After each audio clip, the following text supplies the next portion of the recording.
மழை முன்னெச்சரிக்கை நடவடிக்கை காரணமாக திண்டுக்கல், கொடைக்கானல் வட்டத்திற்குட்பட்ட பள்ளிகளுக்கு மட்டும் இன்று விடுமுறை அறிவித்து திண்டுக்கல் மாவட்ட ஆட்சித்தலைவர் பூங்கொடி அறிவிப்பை வெளியிட்டுள்ளார். தொடர் கனமழை காரணமாக திருநெல்வேலி, சென்னை ரயில் சேவை ரத்து செய்யப்பட்டுள்ளதாக அறிவிக்கப்பட்டுள்ளது. கனமழை முன்னெச்சரிக்கை நடவடிக்கையாக தேனி, ராமநாதபுரம் மாவட்டத்தில் உள்ள பள்ளிகளுக்கு மட்டும் விடுமுறை அறிவித்து மாவட்ட ஆட்சியர் உத்தரவிட்டுள்ளனர். சிவகங்கை மாவட்டத்தில் பள்ளிகளுக்கு மட்டும் விடுமுறை அறிவிக்கப்பட்டுள்ளது. விருதுநகர் மாவட்டத்தில் பள்ளி மற்றும் கல்லூரிகளுக்கு விடுமுறை அறிவிக்கப்பட்டுள்ளது. கனமழையால் திருச்செந்தூர், பாலக்காடு இடையிலான பயணிகள் ரயில் ரத்து செய்யப்பட்டுள்ளது.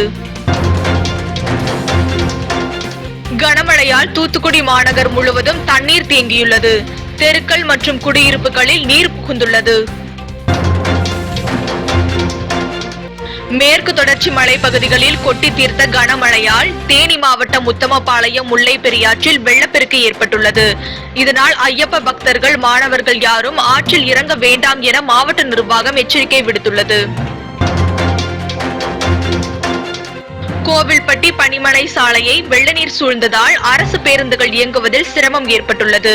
இதனால் வர முடியாமலும் வெளியூர் செல்ல முடியாமலும் பயணிகள் தவித்து வருகின்றனர்.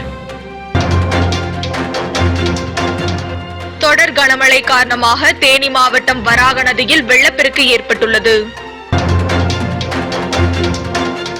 விருதுநகர், மதுரை, தேனி ஆகிய 3 மாவட்டங்களில் காலை 10 மணி வரை மழைக்கு வாய்ப்புள்ளது என வானிலை மையம் தெரிவித்துள்ளது.